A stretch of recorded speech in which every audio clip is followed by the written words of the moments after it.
Good morning and welcome to your favorite comic book channel, Cartoonist Kayfabe. My name is Jim Rugg. I'm Ed Piscor.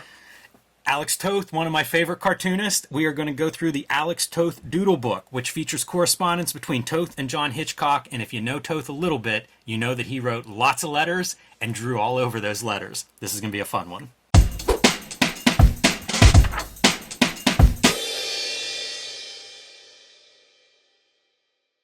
All right, everybody. Want to remind you that this is a daily comic book channel. We have over 1,300 videos. So go up into the little search box and put your favorite comic book, your favorite comic story, your favorite comic creator, and see if we've done a video on them. And if the answer is no, get down to the comments and let us know what we should be looking at, talking about, and covering on this channel. We also have a Cartoonist Kayfabe Patreon with 3 different levels that'll give you access to our videos early. At the top level, the King Kayfaber level, you'll get all of our videos first, which means you can go out and try to track down a book like the Alex Toth Doodle Book before all those copies are either gone or marked up in price. That is known as the Kayfabe effect. If you're a King Kayfaber, you'll be at least ahead of the crowd for that. You can also sit in on our recording sessions and give us feedback live while we're going through these books and comics and making these videos.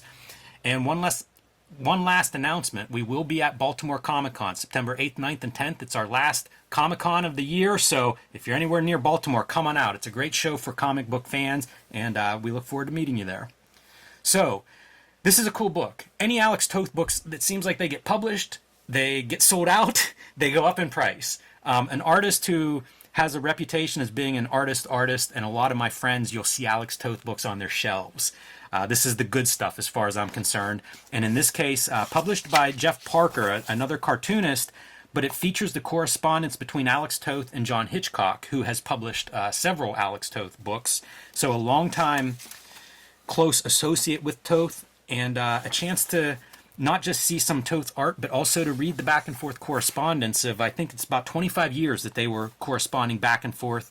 And this is a really enjoyable book for me to just read. And there are these different books that feature letters, like especially going back into like fan press, where like maybe an artist and one of these fanzines were corresponding, or a fellow artist. Now and then you'll see like Crumb has letters, collections of some of his letters printed and stuff. It gives you a real insight into the cartoonist and his thoughts. And a lot of this correspondence is about that, where he'll be writing about a specific story, a bad coloring job, you know, a bit of a crank at times. So basically it's pornography for the Cartoonist Kayfabe viewer out there. I'll tell you what, you'll learn a lot about comics and, you know, what makes a good comic going through this.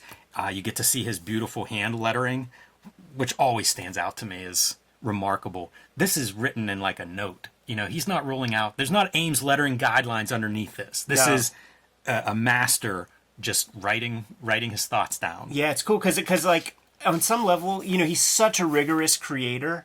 On some level, I think he might consider that like practice also. And he's using that great flare pen that he uses for everything else anyhow, like the inking of his artwork and his regular comics lettering. So, I mean, those letters are works of art. John Hitchcock is the custodian of Alex Toth artwork, even if it is just those letters.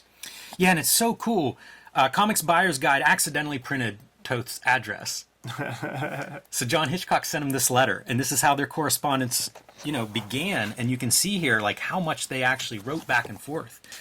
You know, Toth with his first reply on like a legal pad, it looks like a steno pad, and interspersed with these kinds of drawings. If you have some of the Toth books, you'll see this kind of stuff where it was like, I don't know, drawn on the back of envelopes, drawing in sketchbooks, but a lot of these, you know, quick drawings, doodles, maybe done when he's on the phone for all I know. But that stuff is something that would also appear in his correspondence, as you see like a little cartoony head here with the Dear John. Kind of funny, like even Dear John sounds like this is a gimmick, like a concept for a book. Might I say the King Kayfabers are buying these books up as we speak, man. So I want to implore people to join the Patreon. Tall Matt just scooped up a copy, cost him 75 bones. And on Biblio, there's a couple showing up, and Stuart Wynn. Yeah, that makes sense. Stuart Wynn has a couple. Good. I hope they find, you know, people that are interested in this, I hope they find it, because this is really a pleasurable thing to read. They get across all kinds of topics. Here it's Wally Wood. So Toth is talking a little bit about Wally Wood. And one of the things I love to hear cartoonists I like to hear them talk about other cartoonists' work. Very insightful a lot of times. So this is a pleasure to read this book, and like I say, I hope that people find it, because, you know, it's a small paperback. This isn't necessarily on everybody's shelves. Get to see him in pencils. It's amazing, man. Like I happened upon this book for like $5 down at Ides one day, and just couldn't believe the embarrassment of riches when it comes to the unpublished artwork, and just, you know, seeing his hand. And the cool thing with letters is it's unfiltered, you know, like it's the guy's true, you know, thoughts, and it's not made for print necessarily, right? But you know, he's being more unfiltered. I just seen Gary Groth's name. Interesting. Right here. What's he say? Gary Groth tells of an upcoming Kniff interview. Chaikin's in next issue. Asked him to do one with Dick Brown, Hagar, the Horrible, for a fun piece. It's amazing, you know, like, that's amazing hearing, like, who's Toth interested in? Right. You know, a guy of this caliber, and by this point, I think that last letter was dated, like, 86, which is really useful to me at the moment. But, you know, to see, like, at that point in his career, like, a master, look at this drawing with the side of the pencil. That's fun. Yeah. That's fun stuff. But to see him, like, you know, what artists interest him, hold his attention, does he want to read an interview with? I just think that's a great insight. I was very grateful that Jeff Parker put out a book like this. There's a little Dick Brown. Mm-hmm. Except that's Toth drawing Hagar, huh? Yeah, yeah. How about that shit? Wild. This episode is brought to you by the Cartoonist Kayfabe Patreon. We put out videos every single day and have more than 1,000 of them, so make sure that you search through our channel and see if we talked about the comics and the magazines that you like. But the Cartoonist Kayfabe Patreon is there for our biggest supporters, and it mitigates the kayfabe effect, which gives the major supporters early access to our videos so that they can make smart buying decisions before the videos hit Gen Pop. Ultimately, the vids are brought to you by the books that we make, and the Hip Hop Family Tree Omnibus is coming to you this holiday season. 504 pages of material with 150 pages that haven't been published in those first 4 volumes of Hip Hop Family Tree. There's going to be the X-Men Grand Design Trilogy trade paperback coming to you from Marvel that's going to include the out-of-print Treasury editions of X-Men Grand Design that are out there. Red Room Crypto Killers is my latest comic that is coming out. The 4th issue is coming out within a couple of weeks as of this recording. The 3rd issue is important for you to have because I'm serializing a daily strip, and the first appearance of those characters is this backup feature in issue 3. Jimmy has Street Angel Deadliest Girl Alive out in the wild right now. It's received a reprint, but that doesn't mean that there's infinite copies, so make sure you get your hands on that ASAP. Another book that is out of print, but Jimmy promises to put it back in print, is True Crime Funnies. Plain Janes is a comic that he drew that is considered to be the first young adult graphic novel. Hulk Grand Design is out there right now. It is sold out at the distribution level, which means if your store doesn't have it, they might not be able to get it. So you might have to go to Amazon if you want a copy. And why would you not want a copy of this thing? And forthcoming is Street Angel Princess of Poverty, which is the companion piece to Street Angel Deadliest Girl Alive. It should be out in time for the holidays. Now that we are done paying the bills, let's get back to the video. Pretty classic there, man. A lot of artwork that he sent to John Hitchcock throughout this process. I love seeing his pencils, though, because you don't see a lot of his pencils. It's true. And it's really neat to see, like, a line like this. So much confidence in one line. And it's there. Like, I mean, like, the confidence, it's not a self-delusion. It's like, yeah, no, he has it. Yeah, really impressive. Ah, man. Definite unicorn of creator. Love this stuff, too, you know, partially inked pieces. And look, rolling out the lines to make the really nice logo. So this is a great find if you're able to do it. You know, you happen to find one just on a shelf, you know, almost like somebody not knowing what they had. And I think that's why you look in bookstores and in comic shops and in those back dusty bin of a shelf, because sometimes this stuff doesn't sell right away and it gets relegated to the $5 box. And then it goes up in value and nobody ever knows it. It's been sitting back there collecting dust for 3 or 4 years. You might luck into it. Half-price books, places like that, you can find things. You know, sometimes books like this, they're out of print. And yeah, that's the other thing, too, because they will, you know, they'll price a book accordingly to like, the market value. But then Cartoonist Kayfabe does an episode or something like that. Almost Will Eisner. Yeah, totally. And they might not change the prices at the brick and mortar. They might not know to. It's like, hey, it already has a price tag. It's not like you're going. The kid at Half Price Books is going to keep up to date with all the books that they already priced. New shit coming in all the time. And if something's sitting in that discount bin, it's been sitting there. Why would it sell for more money? Right. Yeah, probably not going back through there.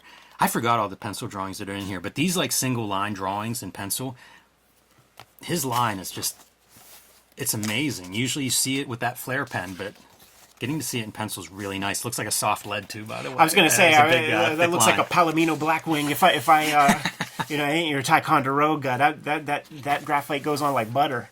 Love this too. Let's see some lettering over here. The 6-panel lettering, I always wanted to do a copacetic comics shirt where it would be 9 panels over here, copacetic, and 6 panels for comics. I always thought that would be not going to work with every comic store, right, but it would have worked with copacetic comics. These little ducks that he would draw. The other thing that's fun thinking about with a book like this, John Hitchcock must have pulled out a box of Alex Toth goodness. Yeah, it's amazing. To scan and prep for a book like this. There was that Toth documentary that you can watch on YouTube. Paul Pope is in there, and Hitchcock is in there. And if I remember correctly, Hitchcock owns that strip that Toth did in the Super Friends, or is that what it was? The Super Friends Treasury Edition? Yeah, the animation, the how to make cartoons. I think we do have a video specifically on that also. Yes. Just type in Alex Toth in the search field, you'll get all our Toth vids. But I think he owns the artwork to that, 4 or 5 pages. Wow. Yeah. Those are beautiful. I love those pages full of Toth lettering too. Which I was going to say, which is interesting because it's a lot more Toth lettering. Hitchcock's buying up that lettering, dude. It's so cool. You can see this is a postcard. It's even postmarked on there. So just loading the notes on there to mail off. And I lingered on this Batman because 92, when does Batman Black and White come out? It's 96, 97. Oh, much later. Okay. Yeah, I was thinking that might have been preliminary, roughing out layouts and stuff. He did a Batman story or two that's highly regarded. One of them's maybe the only one is in that Batman Greatest Stories. Yeah, that's a great one. Has a biplane in it, I believe. Death Flies the Friendly Skies, maybe? Something like that. He would do all this kind of doodling too, and you'll see that in the back of some of those Toth books that Hitchcock published, probably because Hitchcock had this stuff. Yeah. It makes a lot of sense now. But it was weird because it's almost like comic arrangement, right? You're doing a bunch of these little boxes with stuff happening in them, but very abstract. Right. I saw a... But still, look at the weight of that plane, it feels heavy. Yeah, even the simplified cartooning works. Nothing wrong with that cartoon Hell character. of a drawer. I knew a storyboard artist that would work that way, where it was he would write in storyboard form and then go back and cut stuff for comic books because you just didn't need that second to second right kind of approach. But it always looked neat. It seemed like it would be time intensive and maybe not the most efficient way to work, but it looked very neat. Do you think this is aesthetic, or it's just they're scanning and just letting the kind of halos show up for no reason? The grays, because it's on almost every page. Yeah, I think it's probably just letting... Just a scan? Yeah, just a scan and try to be as accurate as you can. I make zines and stuff, and that's one of the weird things whenever you're scanning something in and it's going to be printed in gray, do I want to bump up levels and make it bitmap, or do I want to keep it gray? And if you keep it a little bit gray... You're going to get that halo. Well, the anti-aliasing doesn't show up as much. Right. If this were grayscale, but the levels were black and white, right, you would get that feather on the edge. And you'll see it a little bit if you look close, but I think the reproduction's not bad for one color, printing. It certainly doesn't stand out to me or bother me. Look at that. Speaking of shapes. Just always a student. Always a student. Toth, when he's drawing these things, these doodles and stuff, he's got a 40-year career already. Yeah, at this point, I don't know if all this art is in order, but this is '03. This is, getting towards the end of his life. I don't know that he was doing anything professionally at this point. Right. He's retired, maybe doing commissions, maybe. I don't even know about that. As per the documentary, when his wife passes, he's like a full hermit. Another Hagar. Makes me wonder about that strip in the early days. Dick Brown is dope. In the very first issue of Nemo, there's the Dick Brown interview that is totally worth going through. And you see his work. You know, he worked at Johnstone and Cushing. Like, he could do all sorts of different styles. And his version of Hagar is not the version that we know. It's much more animated and bouncy and beautiful. You know, it's a nepo baby strip. Like his son took it over. And that's what we know. So this is another piece, like, all right, that's our letter correspondence stuff. Now we get back here, and this is like an interview, and you can see, like, it must have been done through the mail, because now you're getting Toth handwriting in response to the questions. And look, man, right away, no Roy Sickles. Crane and no Sickles. Right off the bat, man, Milton Caniff, like, let's get into it. Frank Robbins, again, like, having Toth weigh in on these other giants, amazing. You know, Frank Robbins has become more and more of a revelation to me, because I know him from like Batman comics and stuff. He has such a giant career in daily strips, way more than you might realize. Like, he has this one that went on for like 3-4 decades. And I found a website that like just gangs up like years worth of like these obscure strips, and you could just download them off of the, you know, pirate channels and stuff. That's kind of nice. That's a good way to read a bunch of them. Yeah, totally. And it's so it's got such deep cuts, including that, because like there ain't no reprints of that Frank Robbins shit. I faked too much of this page of a construction site's assorted mass of clutter, machinery, material. Let's blame my lack of research. This is him going through and now answering questions about some of his stories. He's a stickler, dude, and that is the most instructive stuff that you could get. Like I always somebody that's like so you know, influential. I'm always curious about like what their own self-critiques on old works. This is amazing. You know, like, we're going through some of his more famous stories here, page by page. Right. I mean, this could be a Kayfabe episode, you know, looking at like White Devil, Yellow Devil, and then reading his response. There's a page of this in the Billy Island, I believe. One of these original pages. Not sure which one. But this is almost like Cartoonist Kayfabe, except you're getting Alex Toth with the insight of breaking down his pages, you know, panel by panel, and describing which ones work and which ones don't, and often laying into the colorist. So a super cool Alex Toth book. Like I said, randomly I got hold of a copy of this, and when I actually sat down and read it, there is magic in this. Absolutely. Some of my esteem for Alex Toth probably comes from reading this kind of insight. You know, his own reflection on comics, and his comics in particular.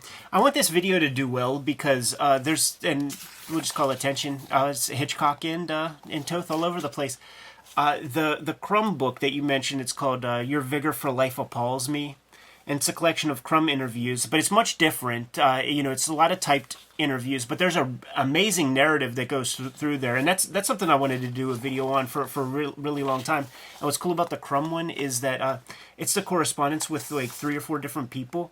And you could see where he is on the social pecking order with the various people that he's corresponding with. Because you could tell there's one dude, Marty Pauls, that he has mad respect for, and he takes more of a recessive role in the correspondence, but there's definitely a guy that Crumb has disrespect for, and like insults him throughout the letter, which is funny to me because it's like, it's not even a phone call. Like, why can't you just be 100% respectful in letters? But he just makes fun of some guys, and you know, it's steeped in fandom, so you hear about them. Like, he wants to tell a guy, he's describing a Walt Kelly cover, and is describing it, but then he's like, oh, I'll just trace it. So like they would, on a piece of tracing paper, or just trace the shape to show you, like, hey, do you have this? Because I just found this at a antique store or a used bookstore and stuff. Like, that's amazing. Pre-Xerox. That's really cool. You see them talking about, yeah, I got this one issue of Walt Disney Comics store. It's got the Good Duck Artist. Like, you see them using the term Good Duck Artist. Anyhow, I digress. That's really cool. I didn't realize there were stories like that in there. I love that idea of like, how on earth would you find back issues back then? And you're corresponding with pen pals and then looking out for each other. Imagine how difficult it is whenever you hear that description of this great Bark story or something, and it's like, I'm never going to get to see it. Right. Yeah. Very cool. Pre-Xerox, etc., so forth. There it is. Kayfabers, we have daily videos that we put out on Cartoonist Kayfabe, and there's more than 1,300 of them as we speak. Been doing this nearly 5 years. We might have talked about your favorite comics, so hit the magnifying glass on the front page of the Kayfabe YouTube channel. Give it a search and see if we talked about your favorite comics. Check out those episodes. If we haven't, make sure you put something in the comments with the comics that you dig that we did not cover. We might bump those higher to the list of future episodes. The Patreon is where the King Kayfabers can go to check out the videos before anybody else. Books like this, man, like I said, the Kayfabers are already snapping them up, and it's already kind of an expensive book, but they're getting first dibs on the cheapest copies that are out there of these various books that we talk about on the channel. And they have access to this live stream recording, which is how they were able to snap it up right this very minute while we're recording the episodes. Sometimes books get kayfabe affected while we are recording them before we even edit the videos. Ultimately, the videos are brought to you by the books that we make. So, Jimmy, drop some science, man. Let the people know. Coming out in November, Street Angel, Princess of Poverty from Image Comics. You can pre-order this one. Start pre-ordering it now. The book is done, so it will be out in November. Street Angel, Deadly Squirrel Live is also from Image Comics, back in print after not being available for a bit. This collects all of the full-color Street Angel stories, 8 complete stories in here. No overlap between this and Princess of Poverty, so get both. You'll have the complete set of all the Street Angel comics that I have made so far. My latest self-published comic, True Crime Funnies, features 3 nonfiction stories. Currently out of print, but we'll be back soon in time for Baltimore, fingers crossed. But you can download a PDF on my website. You can also read it on my Patreon, patreon.com/JimRugg. The Plain Janes is my young adult graphic novel. This is a gift book for all those people our age watching this video. Buy it for that niece, daughter, birthday gifts, whatever. For the young adult reader, you can't beat it. And Hulk Grand Design. This is my contribution to the Grand Design series of books. You can see it's a big oversize. Very happy with how this turned out. And just learned this week, out of print, unavailable from the distributor. So if you haven't bought Hulk Grand Design yet, you may want to scoop up the copy that's sitting in your local comic shop. If they don't have one, you may want to go to Amazon. They still have some copies available. So pick this one up, because once it's out of print, who knows if you'll get another chance to buy that one for cover price or less. That's true, man. The Hip Hop Family Tree Omnibus is coming to you in time for the holidays. Should be out in October. It is going to be collecting the 4 volumes of Hip Hop Family Tree that are out there. Look at that thing, man. More than 500 pages worth of comics, 150 pages plus of extra material that is not in those first 4 volumes. So this is the ultimate statement on Hip Hop Family Tree. Coming in October, not going to be the only holiday effort that I'm going to be putting out this year. The X-Men Grand Design Trilogy trade paperback is coming because of certain volumes being out of print. So we're taking all 3 X-Men Grand Design Treasury editions, we're squeezing them into one handy-dandy trade paperback, and it should be coming out in November. Still plenty of time to get that as a gift or whatever for the holiday season. Red Room is the current comic that I've been working on. There are 2 trade paperbacks of Red Room, and Crypto Killers is the final mini-series of Red Room comics. Each issue is self-contained, so if you see an issue, scoop it up. Each trade paperback self-contained, but I do implore you to check out this 3rd issue of Red Room Crypto Killers, because the backup feature is showcasing a prototype version of the daily strip that I am currently working on and have yet to serialize. I'm serializing it on my Patreon, my own personal Patreon at this moment, but this is going to be kind of a hot key, because once I start releasing those daily strips, accumulate it into a book at some point, this is the first appearance. So those are some ways to support the channel by way of grabbing our books. I mean, it's essential to keep the lights on, but there are some other ways to support the Cartoonist Kayfabe channel, and Jimmy, you'll let them know. You can subscribe to the Cartoonist Kayfabe newsletter at the links below this video. You can also find Cartoonist Kayfabe t-shirts, merchandise, hats, mugs, stickers, and more at our spread shop. That link is also under this video. There you have it. All good ways to support the Cartoonist Kayfabe channel. Give them those marching orders and we'll be on our way. Read more comics.